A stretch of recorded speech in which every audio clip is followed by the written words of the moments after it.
ዛሬ ጓደኞቼ ስለሄዱ ነው እንጂ ምርጥ ሻይ አጠጣት ነበር። ሻይ ውስጤ ነው። ቡና ሲቀዳ ብቻ ድምፁን ስሰማ ደስ ይለኛል።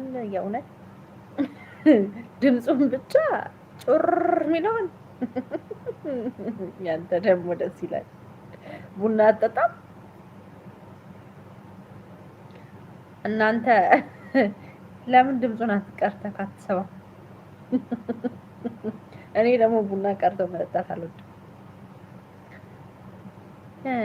እኔ አልወድም ቡና ቀርቶ መጠጣት ደስ አይለኝም። ብቻዬን ካልሆንኩ ምናምን ነው እንጂ ሰው አፍልቼ ራሱ ሰው ቀርቶ ቢሰጠኝ ደስ ይለኛል። በቃ እንዲህ ቁጭ ብዬ መጠጣት ነው የምፈልገው። አፍልቼ ነኝ ራሱ ባፈላ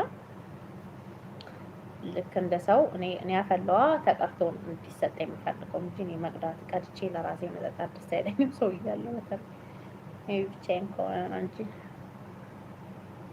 አጥጣም ቡና ታድላል።